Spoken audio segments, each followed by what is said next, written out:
हाँ भी नमस्कार बच्चों, क्या हाल है। अपने जो टॉपिक चल रहा है उसको रूटीन में लेते हैं, वापस क्रम से चलते हैं।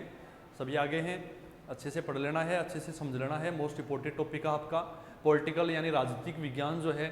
राजनीतिक विज्ञान में आपके 10वीं क्लास का जो मैटर है, 10वीं क्लास के अंदर अध्याय नंबर जो 6 है, 6 नंबर अध्याय के अंदर हम पढ़ रहे थे केंद्र सरकार। किसके बारे में जिक्र कर रहे थे हम लोग? केंद्र सरकार यानी सेंट्रल गवर्नमेंट की हम बात कर रहे थे। सेंट्रल गवर्नमेंट का क्या प्रोसेसिंग होता है, क्या रूल होता है, कैसे चलती है वो, उन सब चीज़ों के बारे में हम लोग जिक्र कर रहे थे सेंट्रल गवर्नमेंट के बारे में। क्यों? सेंट्रल गवर्नमेंट में हमने जो संसद पढ़ी है, संसद के लोकसभा राज्यसभा 2 सदन पढ़े हैं।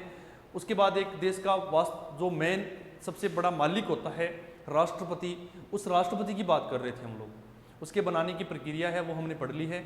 उसकी शक्तियों के बारे में हमने जिक्र कर रहे थे। शक्तियाँ राष्ट्रपति के पास कौन कौन सी होती हैं? शक्तियाँ अगर बात करें तो राष्ट्रपति के पास कौन कौन सी शक्तियाँ हैं, कौन कौन से अधिकार हैं। शक्तियों को लेकर अगर बात करें तो 2 प्रकार की शक्तियाँ पढ़ी थी हमने, जिसमें एक मैंने शक्तियों का जिक्र कर दिया था, पढ़ लिया था इसको, जिसको आप कह सकते हो सामान्य शक्तियाँ। क्या कह सकते हो आप इनको? सामान्य शक्तियाँ। दूसरी शक्ति जो है उसको आप कह सकते हो आपातकालीन शक्तियाँ। आपातकालीन शक्तियाँ। सामान्य शक्तियों की हमने बातें कर ली थी। जब देश में किसी प्रकार का कोई उपद्रव नहीं हो, किसी प्रकार का कोई दंगा नहीं हो, उस टाइम जो शक्तियाँ थी वो थी सामान्य शक्तियाँ। देश में कोई आपात हो, संकट हो, इनको आपातकालीन या संकटकालीन शक्तियाँ कह सकते हो आप। संकटकालीन शक्तियाँ, इनको आप संकटकालीन शक्तियों का नाम भी दे सकते हो। यानी इमरजेंसी के टाइम में राष्ट्रपति के पास कौन कौन से अधिकार हैं, इमरजेंसी कितने प्रकार की होती है और उस टाइम राष्ट्रपति के पास कौन कौन से अधिकार हैं, किस किस अधिकार के तहत वो काम करता है, किस प्रकार राष्ट्रपति उनका संचालन करता है। तो हम पढ़ रहे हैं आपातकालीन शक्तियाँ। 2 नंबर जो शक्तियाँ हैं उनमें आपातकालीन राष्ट्रपति के पास 3 शक्तियाँ हैं। आपातकालीन राष्ट्रपति के पास 3 शक्तियाँ हैं, 3 अधिकार हैं। नंबर 1 अनुच्छेद 352। अनुच्छेद 352। अनुच्छेद 352 के तहत राष्ट्रपति के पास एक शक्ति है। ये कब काम में लेता है? ये कब लगता है 352?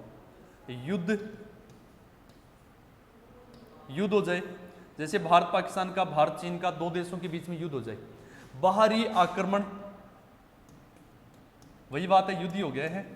या कोई दुश्मन हमारे पर आक्रमण कर दे, बाहरी आक्रमण के टाइम लगता है। या आप इसको कह सकते हो आंतरिक अशांति।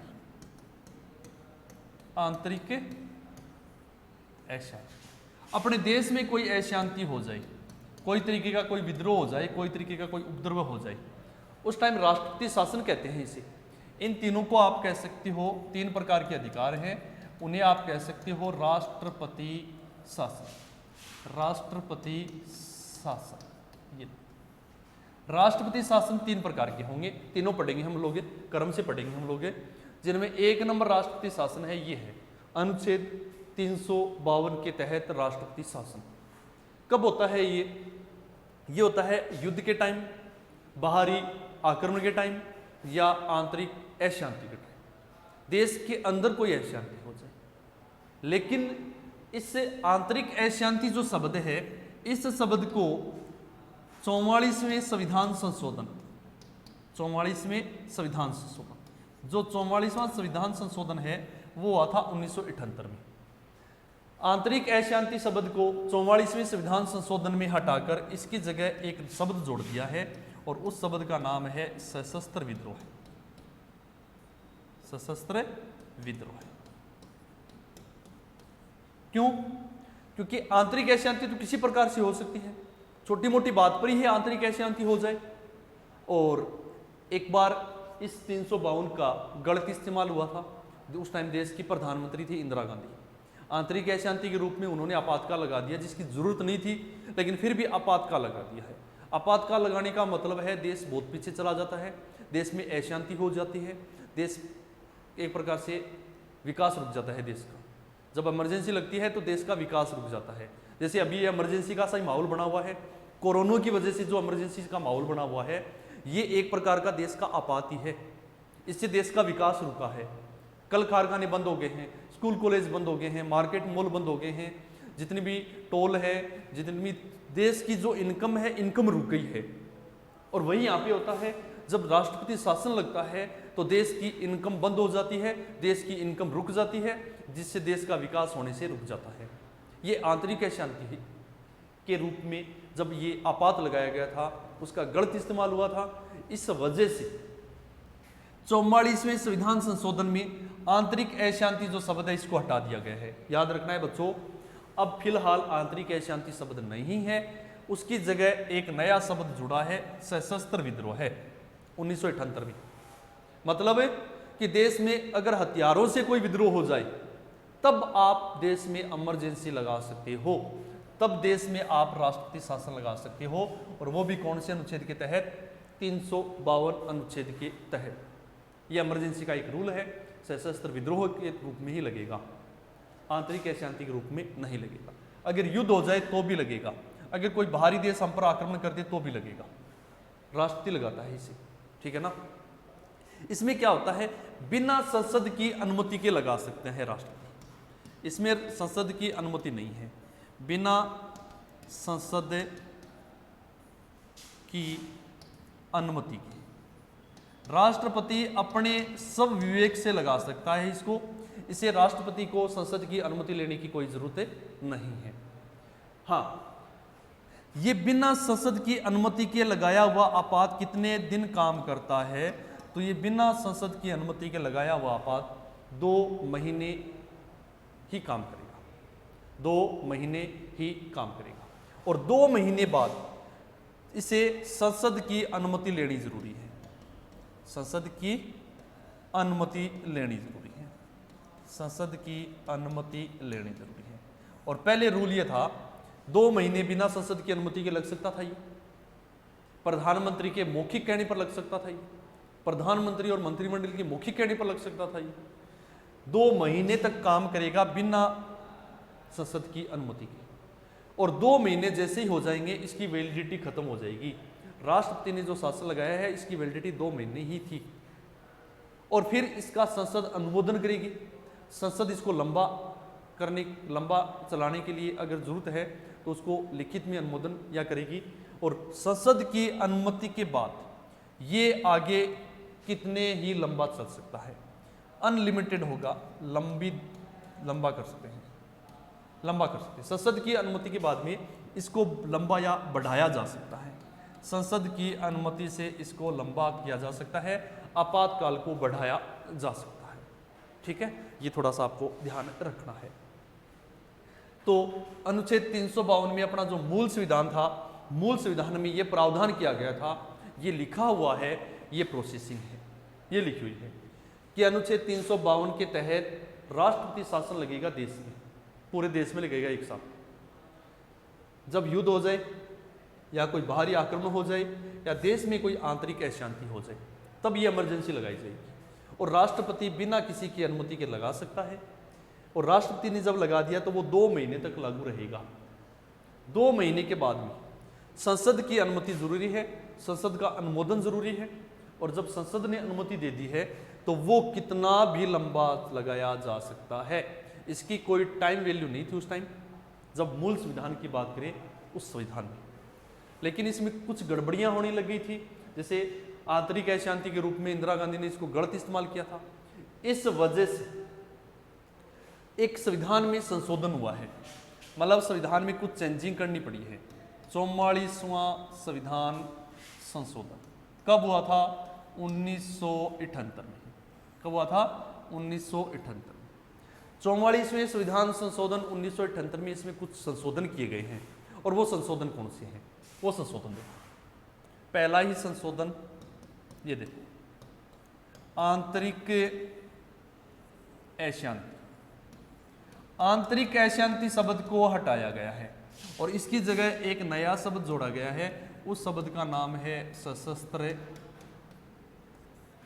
विद्रोह। नया शब्द कौन सा है? सशस्त्र विद्रोह। आंतरिक अशांति की जगह एक नया शब्द जोड़ा गया है और उस शब्द का नाम है सशस्त्र विद्रोह है। ये 44वें संविधान संशोधन में किया गया था। अगला दूसरा संशोधन, आपातकाल इमरजेंसी इतने दिन तो प्रधानमंत्री राष्ट्रपति को मौखिक कहकर लगवा सकता था, लेकिन अब आपातकाल में प्राइम मिनिस्टर प्लस मंत्रिमंडल की लिखित अनुमति जरूरी है। मंत्रिमंडल की लिखित अनुमति। अब प्रधानमंत्री और उसका जो मंत्रिमंडल है वो अगर लिखित रूप में राष्ट्रपति को देंगे तो ही राष्ट्रपति इमरजेंसी लगाएगा, वरना वो नहीं लगा सकता, ठीक है। इतने दिन तो वैलिडिटी कितनी थी? 2 महीने थी। अब इसको 1 माह कर दिया है। 1 महीने ही लागू रहेगा राष्ट्रपति के लगाने के बाद। और फिर उसको अगर लंबा खींचना है तो संसद के 2/3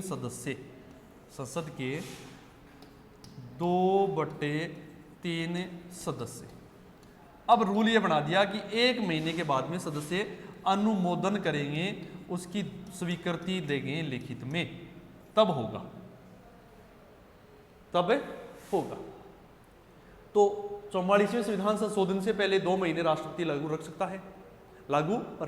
सकता है, लेकिन अब रूल ये बना दिया है कि एक बार लागू कर दिया है राष्ट्रपति ने तो 1 महीने ही ये काम करेगा। 1 महीने के बाद में संसद के 2/3 सदस्य इसका अनुमोदन करेंगे, दोबारा स्वीकृति देंगे। और जब संसद के 2/3 स्वीकृति दे देते हैं सदस्य, तो ये काम करेगा फिर अगले 6 माह। कितने महीने लागू रहेगा? 6 महीने।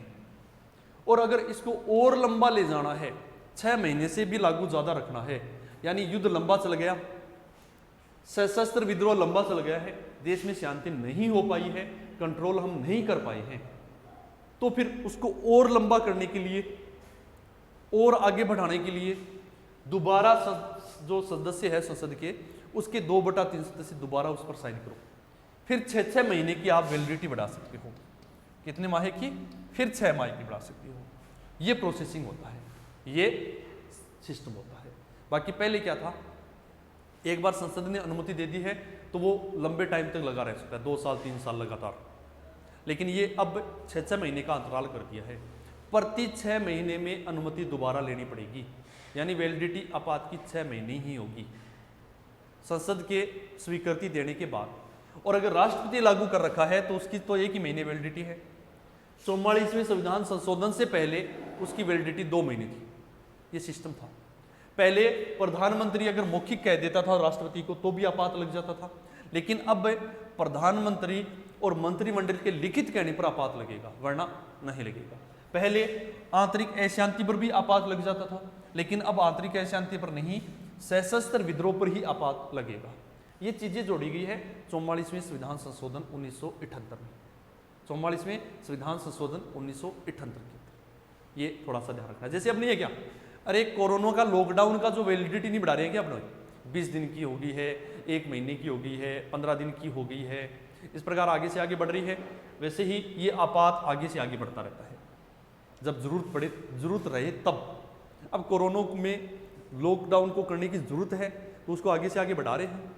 वैसे ही आपात में होता है, जब इमरजेंसी लगती है तो आगे से आगे टाइम बढ़ता रहता है फिर, लेकिन उसमें संसद के 2/3 सदस्यों का अनुमोदन यानी स्वीकृति जरूरी है, ठीक है। समाप्त। आपातकाल को हम समाप्त कैसे कर सकते हैं? इसको बीच में मान लो 6 महीने की अनुमति मिल गई है, लेकिन इसको समाप्त करना है। समाप्त करने में लोकसभा में जो उपस्थित सदस्य हैं उनका साधारण बहुमत जरूरी है। लोकसभा सदस्यों का साधारण बहुमत, लोकसभा सदस्यों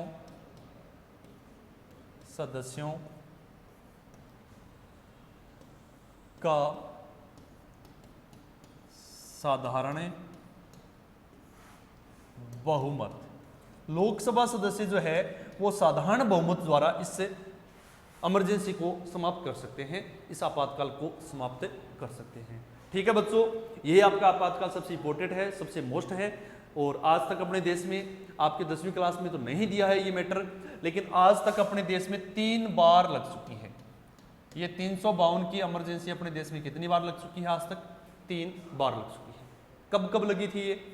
तो 1962 की लड़ाई हुई थी, भारत पाकिस्तान का युद्ध हुआ था, उस टाइम लगी थी, ध्यान में है तो 1971 की, 1962 की है, 1971 की लड़ाई हुई थी, उस टाइम लगा था ये, और एक बार लगा था 1975 में। आज तक ये 3 बार लग चुका है प्यारे बच्चों, लेकिन आपके सिलेबस में ये नहीं है कि आज तक इमरजेंसी कितनी बार लगी है। तो इमरजेंसी आज तक 3 बार लगी, पहली बार, दूसरी बार और एक है तीसरी बार। पहली बार 1962 भारत चीन का युद्ध हुआ था, दूसरी बार 1971 भारत पाकिस्तान का युद्ध हुआ था और एक नया देश बना था बांग्लादेश, और तीसरी बार जो आपात लगा था 1975 का, वो था आंतरिक अशांति के रूप में, जिसका गलत इस्तेमाल हुआ था, तभी आंतरिक अशांति की जगह इस शब्द को जोड़ा गया है सशस्त्र विद्रोह शब्द। ओके, ठीक है। तो प्यारे बच्चों, ये आपात का मैं दोबारा रिपीट करूंगा, आप दोबारा देख लो इसको। तो राष्ट्रपति के पास संकटकालीन या आपातकालीन शक्तियां 3 हैं, अनुच्छेद 352, अनुच्छेद 356 और अनुच्छेद 360। 3 है। अनुच्छेद 352 ये क्या है? जब कोई दूसरा देश हम पर, भारत पर आक्रमण कर दे, 2 देशों के बीच युद्ध हो जाए या आंतरिक अशांति हो जाए, तब इमरजेंसी लगती है, जिसे हम राष्ट्रपति शासन कहते हैं। देश की समस्त शक्तियां राष्ट्रपति के अधिकार में आ जाती है, फिर प्रधानमंत्री के हाथ में नहीं, राष्ट्रपति के अधिकार में आ जाता है पूरा सिस्टम। और ये लगता कब है, कैसे लगता है? तो इसके लगाने का सिस्टम युद्ध, बाहरी आक्रमण या आंतरिक अशांति। राष्ट्रपति आपात की घोषणा करता है, कर दी घोषणा, और घोषणा होने के बाद में ये 2 माह तक काम करेगा, सिर्फ राष्ट्रपति की अनुमति से 2 माह तक काम करेगा। और अगर उसको लंबा रखना हो तो संसद की अनुमति जरूरी है, और संसद की अनुमति होने के बाद में इसको कितना भी लंबा बढ़ाया जा सकता है, 2 साल, 3 साल, 4 साल रह सकता है ये। ठीक है, ठीक है। फिर आगे बात करते हैं हम लोग इस 352 जो अनुच्छेद है, इसमें 352 अनुच्छेद में राष्ट्रीय आपात में, राष्ट्रीय आपात बोलते हैं इसको, राष्ट्रीय आपात में 44वें संविधान संशोधन 1978 में कुछ संशोधन किया गया है, और संशोधन ये किया गया कि आंतरिक अशांति की जगह जोड़ दिया सशस्त्र विद्रोह है। ठीक है। आपातकाल में इतने दिन तो प्रधानमंत्री की मौखिकता पर ही आपात लगा सकते थे राष्ट्रपति, लेकिन अब आपातकाल में प्रधानमंत्री और उसकी मंत्रिपरिषद की लिखित अनुमति जरूरी है। ठीक है।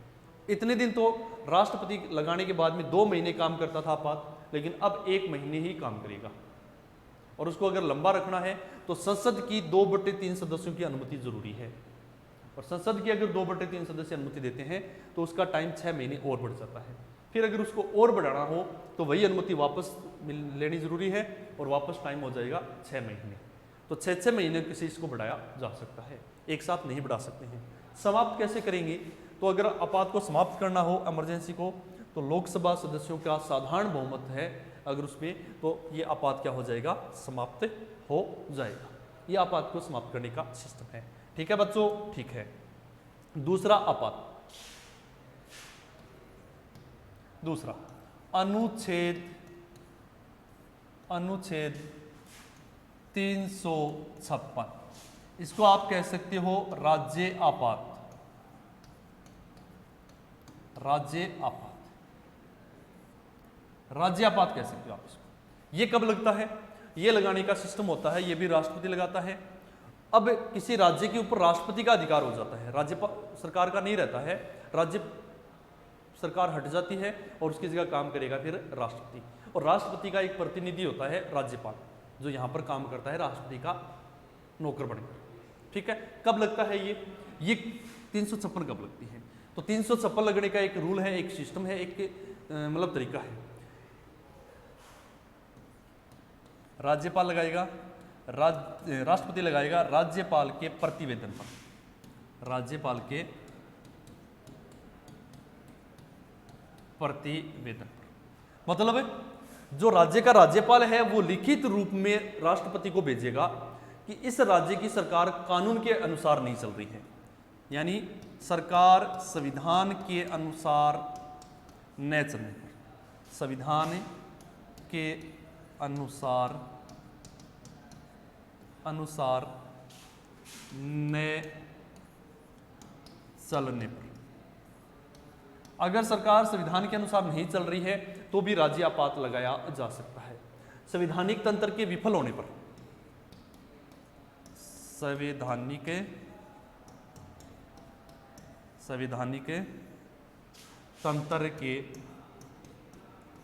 तंत्र के विफल होने पर, मतलब सरकार गिर जाए, विफल होने पर, संवैधानिक तंत्र के विफल होने पर, मतलब जैसे आज अपनी राजस्थान सरकार की बात कर रहे हैं हम लोग, इसमें कांग्रेस पार्टी की जीत हुई है, बहुमत दल का नेता बनेगा हमेशा मुख्यमंत्री, कांग्रेस पार्टी की जीत हुई है। लेकिन कांग्रेस में दो ऐसे बंदे खड़े हो गए हैं, जो पीछे आपने देखा होगा चुनाव में, दो ऐसे बंदे खड़े हो गए हैं जो ये चाहते हैं दोनों कि मैं मुख्यमंत्री बनूं, जिसमें एक आता है सचिन पायलट का नाम और एक अपने आते हैं अशोक गहलोत का नाम। अशोक गहलोत तो कहता है कि मैं बनूंगा मुख्यमंत्री और सचिन पायलट कहता है मैं बनूंगा, और दोनों में किसी बात को लेकर विवाद हो जाए। अभी अशोक गहलोत बन गए हैं, लेकिन मान लो दोनों में विवाद हो जाए किसी बात को लेकर, तो सचिन पायलट के पास जो विधायक हैं, जो एमएलए हैं, उन एमएलए क्या करेंगे? सचिन पायलट अपने एमएलए को लेकर अलग हो जाएगा, इसका मतलब उसका बहुमत नहीं रहेगा फिर अशोक गहलोत का, और अशोक गहलोत की सरकार जो है फेल हो जाएगी, मतलब संवैधानिक तंत्र क्या हो जाएगा? उसका विफल हो जाएगा। ऐसे में फिर राज्य को कौन चलाएगा? तो फिर राज्यपाल जो है, राज्यपाल लिखित रूप में राष्ट्रपति को प्रतिवेदन भेजता है कि भी इस प्रकार यहाँ पर सरकार गिर गई है आपसी मनमुटाव से, और यहाँ जो है राष्ट्रपति शासन लगाना। जैसे पीछे दिल्ली में केजरीवाल ने इस्तीफा दे दिया था मुख्यमंत्री से, सरकार गिर गई थी, वहाँ पे राज्यपाल ने वहाँ पर संभाला था फिर, ठीक है ना। तो ये सिस्टम होता है कि राज्यपाल के प्रतिवेदन पर, संवैधानिक तंत्र के फेल होने पर या संविधान के अनुसार सरकार न चलने पर उस राज्य में राष्ट्रपति शासन लग जाएगा, जिसको राज्य आपात बोलते हैं। वो सिर्फ और सिर्फ एक राज्य में ही लगेगा, जैसे राजस्थान है तो राजस्थान में ही लगेगा, वो दूसरे राज्य उसका प्रभावित नहीं होंगे।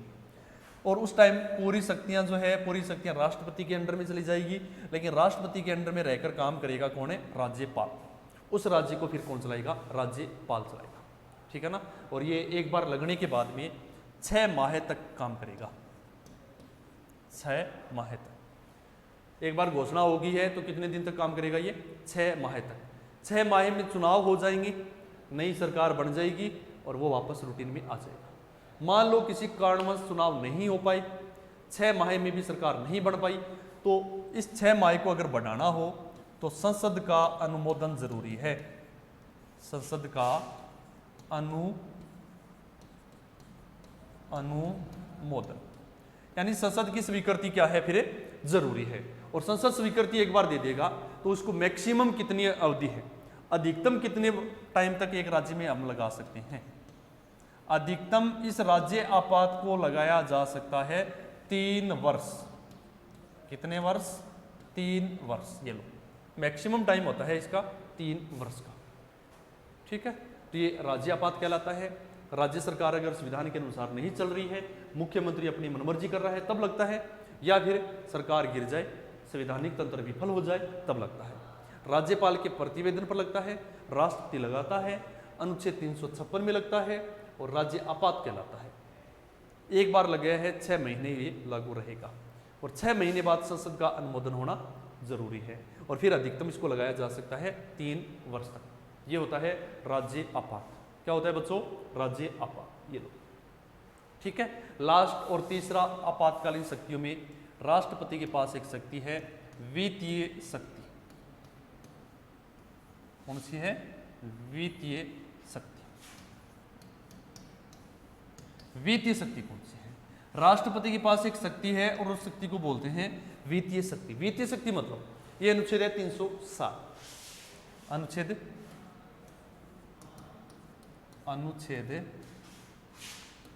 360। ये लो, अनुच्छेद 360 का आपात बोलते हैं। 352 का राष्ट्रीय आपात था, 356 का राज्य आपात था, और 360 का वित्तीय आपात है।